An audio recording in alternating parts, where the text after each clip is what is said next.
안녕하세요. 옵티머스 펀드 사태가 권력형 게이트가 될 조짐이 보이고 있는데요. 제가 이 사건들을 한번 정리를 해드리도록 하겠습니다. 여기에 일단 키맨이 한 3명 정도가 나오는데요. 우리가 다 알다시피 김재현 대표가 있죠. 그리고 전직 조폭 출신인 이씨가 있습니다. 이제 이름이 다 공개가 돼버렸습니다. 그 다음에 설립자 이혁진 전 대표가 있습니다. 이렇게 3명. 그 다음에 그 한 명 더 있죠. 윤 변호사라는 분이 또 있는데 이분은 그 문서 위조 같은 것들을 도왔고요. 이렇게 해서 한 4명 정도 이렇게 있는데요. 여기에서 실질적으로 이들의 관계가 어떻게 되었는가를 과거 사례들을 통해서 볼 수 있습니다. 먼저 헤덕 파워웨이 먼저 보도록 하겠습니다.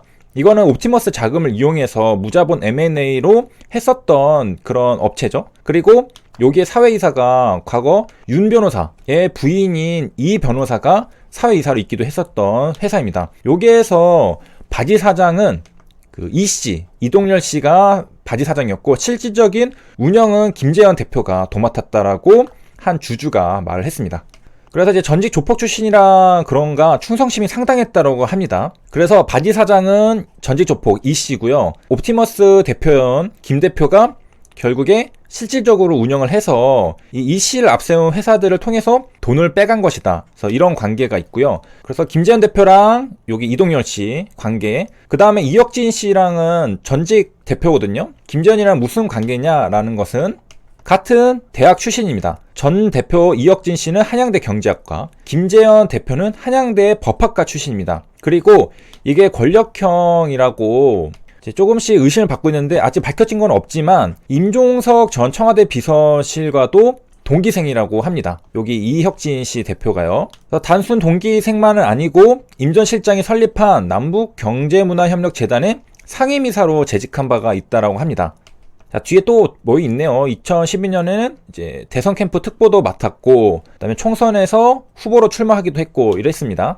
자, 이렇게 해서 김재현 대표, 이동열, 이혁진 이렇게 관계가 정리가 됐고요. 여기에 이제 임종석도 이렇게 있고, 그 다음에 제가 아까 말했던 윤 변호사도 있다고 했잖아요. 윤 변호사는 또 어떻게 연결돼 있을까? 이것도 이렇게 연결이 될 수가 있습니다. 자, 보면은 사실 윤 변호사도 한양대 법학과를 졸업을 했습니다. 이 김재현 대표도 한양대 법학과를 졸업했다고 했잖아요. 이혁진은 한양대 경제학과. 다 한양대 출신입니다. 이들이. 그리고 이제 윤석현 변호사는 옵티머스 사내이사를 맡았었고요. 그 저번 영상에서 말씀드린 그 이모 변호사가 바로 이 윤 변호사의 부인입니다. 그 이모 변호사가 그 청와대 행정관으로 일을 했었죠. 그래서 키맨에 대해서 정리를 한번 해드렸고요. 자, 위에 올라가서 그러면은 이게 왜 권력형 비리로 비화될 조짐이 있느냐, 그런 요건들이 이제 몇 개 있는데 그 하나 보도록 하겠습니다. 일단 첫 번째는 이 핵심 인물들이 바지 사장을 내세워 사업을 진행했다는 점이라고 하고요. 두 번째는 실제로 이게 지금 터진 게 아니라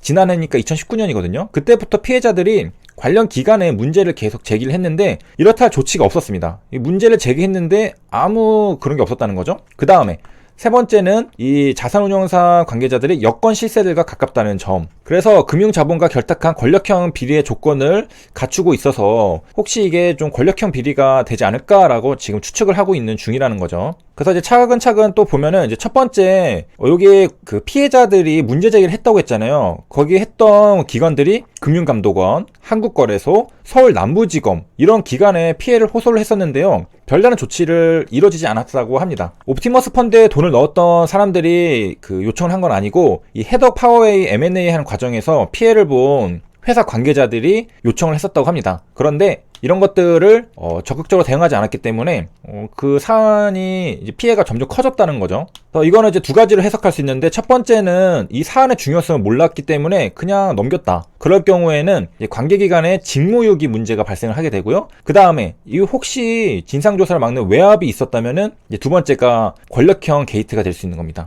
그리고 이제 재밌는 사실은 금융사기 사건은 제가 뭐 매번 말씀드리지만은 서울 남부지검이 담당을 합니다. 그래서 대부분 그 서울 남부지검이에요, 진짜. 근데 이 옵티머스 사건은 서울중앙지검이 전담하고 있다는 점에서 검찰 또한 정관계 유착 가능성을 들여다보고 있는 것 아니냐는 관측이 나오고 있다고 합니다.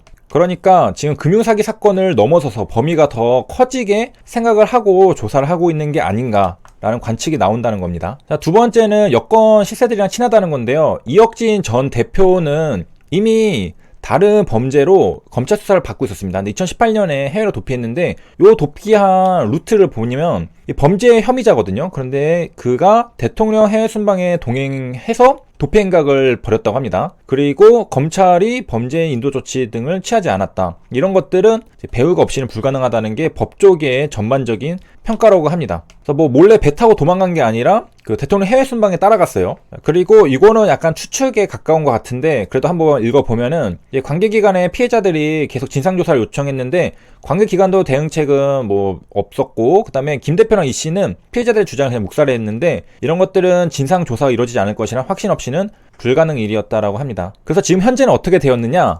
이들이 이제 지금 옵티머스 문제가 커졌잖아요. 그래서 김 대표는 급하게 돈을 빼갔고요. 이 씨는 도피를 해버렸습니다. 그래서 이제 뭐 이 씨 집 찾아가 보니까 우편 그대로 있고 사람이 없어요. 그런데 이제 검찰은 7월 4일 이 씨 긴급 체포했고, 김 대표랑 이 씨에 대해서 구속영장을 청구했고, 이 씨가 두 명이기 때문에 약간 왔다 갔다 헷갈리긴 하죠. 자, 여기까지가 전반적인 옵티머스 사태의 이야기입니다. 그 다음에 또 다시 괴델 불안전사 정리인데, 이제 이거 낫에 대해서는 많이 익숙해졌을 것 같은데, 여기 존재한다, 이 1을 거꾸로 쓴 거, 이건 무슨 의미일까? 먼저 이제 기호가 A를 거꾸로 쓴 게 있습니다. 이거는 5월에 A를 뒤집어서 만든 걸로 모든 뭐에 대해라는 의미고요. 우리가 이제 봤던 이거는 이그시스트 1을 뒤집어 쓴 모양입니다. 그래서 어떤 뭐가 존재하여라는 의미를 가집니다. 자, 그래서 이제 어떻게 쓰느냐, 이렇게 쓰면은 A랑 B, 모든 A, B죠. 그래서 어떻게 보냐, F의 모든 원소 A, B에 대하여 라는 말이고, 뒤에 뭐 A 플러스 B는 역시 F의 원소다 라는 거고요. 그 다음에 이제 이그시스트 거꾸로 쓴 거, 이 E는 어떻게 해석하느냐, 존재한다는 거죠. F의 0이라고 하는 원소가 존재하여 5로 또 썼네요. 이거는 F의 모든 원소 A에 대해서 A 플러스 제로는 A가 만족된다 라는 뜻입니다. 그리고 이제 주의사항이 있는데요. 이 올이랑 이그시스트를 순서를 마음대로 바꾸면은 의미가 달라진다고 합니다. 그래서 똑같은 건데 요거 순서만 바꿨어요. 앞에는 올이 먼저 나왔죠. 여기는 이그시스트가 먼저 나왔습니다. 순서를 바꿨을 때 어떤 의미가 되는지를 보면, 그 다음에 이제 P, A, B 이렇게 있죠. 저 P, A, B는 요거를 염두에 두시면서 생각하시면은 되겠습니다. 함수입니다. 그래서 이 DM에서 XZ면은 Z의 증명이 X다라는 거거든요. 이 Z의 증명 X다. 여기 와서 보면 이제 P, 이거는 어떻게 해석하냐, 사람 A가 노래 B를 부를 수 있다라는 의미라고 합니다. 그렇게 가정하고, A는 사람의 집합, B는 노래의 집합. 그러면은 이 의미는 그 B라는 노래 집합에 B라는 원소가 있다는 거죠. 자, 이걸 해석을 해보도록 하겠습니다. 모든 A에 속하는 사람이죠. 결국에는 모든 사람은 각자 부를 수 있는 노래는 B에 속하는 B가 적어도 하나는 존재한다. 자, 뒤에 거는 뭐냐면은 노래 하나가 존재하는데 누구든지 부를 줄 안다라는 의미입니다. 다시 한번 말하면은 모든 사람은 이제 노래를 부를 수 있다. 뒤에 거는 노래가 있는데 그 노래를 누구나 다 부를 수 있다.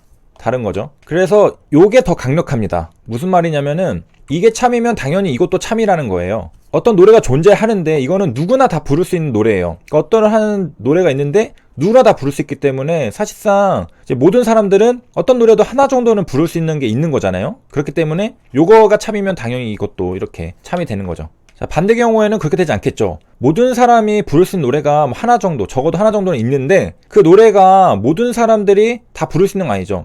각자 부를 수 있는 노래가 다 다르지만은 어떤 노래든 하나 정도는 있는 거잖아요. 그런데 그 한 노래를 모든 사람이 부를 수 있는 건 아니니까. 그래서 이제 의미가 달라진다는 거고요. 그리고 이제 부정을 만드는 건데요. 이 수업을 듣는 모든 학생은 남자다의 부정은 이 수업을 듣는 모든 학생은 여자가 아니라요. 이 수업을 듣는 어떤 학생은 여자라는 겁니다. 모든 학생이 남자라는 주장을 부정하기 위해서는 모두 여자일 필요는 없죠. 딱 한 명만 여자인 걸 찾아도 모든 학생이 남자라는 것은 부정이 됩니다. 거짓임을 밝힐 수가 있습니다. 그렇기 때문에 모든의 부정은 어떤이 되겠고요. 그래서 이 논리식을 보면은 요게 모든이 낫이 이렇게 되면서 이렇게 바뀌죠. 이게 이렇게 바뀌고, 그 다음에 여기는 또 낫 붙어버리고, 그 반대도 되고, 그럼 논리식 이제 부정 만들려는 것은 이제 앞쪽부터 읽어가면서 이거는 이걸로 바꿔주고 이거는 이걸로 바꿔주고 마지막 수식은 부정해주면 된다고 합니다. 그래서 이거를 부정을 해보면 이 all이라는 것은 exist로 바꿔주고 exist는 all로 바꿔주고 여기에 not을 붙여주면 부정이 된다라는 겁니다. 그래서 의미를 보면은 앞에 거는 모든 사람은 자기가 부를 수 있는 노래가 하나 정도는 있다고 했잖아요. 근데 뒤에 거 보면은 어떤 사람이 있는데 어떤 사람은 이 모든 노래, 어떤 노래를 가져와도 그거를 부르지 못한다.